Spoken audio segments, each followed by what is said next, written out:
ইরানের হামলায় বিধ্বস্ত মার্কিন বিমানের ক্রুকে উদ্ধারের দাবি করেছে যুক্তরাষ্ট্র। তবে এখনও ইরানে ভয়াবহ বিপদে রয়েছে মার্কিন স্পেশাল ফোর্স। দেশটির সরকারি সূত্রের বরাতে রোববার আল জাজিরার এক প্রতিবেদনে এই তথ্য জানানো হয়। সূত্র জানায়, ইরানে ভূপাতিত মার্কিন যুদ্ধবিমানের একজন ক্রুকে খুঁজে পাওয়া গেলেও তাকে এখনও দেশটির বাইরে নিরাপদ স্থানে সরিয়ে নেওয়া সম্ভব হয়নি। সূত্রটি আরও জানায়, ভূপাতিত F-15 যুদ্ধবিমানের ওই সদস্যকে শনাক্ত করার পর উদ্ধার অভিযান চালানো হয়। তবে এ সময় তীব্র গোলাগুলির ঘটনা ঘটে।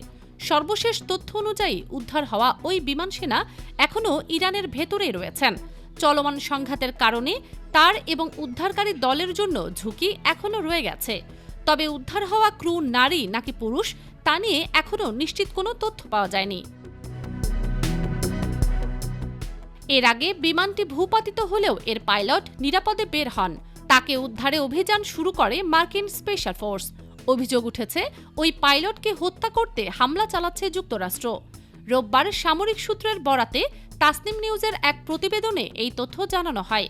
এক সাক্ষাৎকারে ওই সূত্র জানায়, নিখোঁজ পাইলটকে উদ্ধার করতে ব্যর্থ হয়ে এখন তাকে হত্যা করার চেষ্টা করছে যুক্তরাষ্ট্র। সূত্রটির দাবি, সম্ভাব্য অবস্থান সন্দেহে বয়ের আহমেদ প্রদেশের কোহ-গিলুয়েহ শহরের বিভিন্ন স্থানে হামলা চালিয়েছে মার্কিন যুদ্ধবিমান। তাদের ধারণা, পাইলট ওই এলাকায় অবস্থান করছিলেন। এছাড়া যুক্তরাষ্ট্র তাদের আরেকজন ফ্লাইট ক্রু সদস্যকেও খুঁজছে বলে দাবি করা হয়। IBTV USA, new York.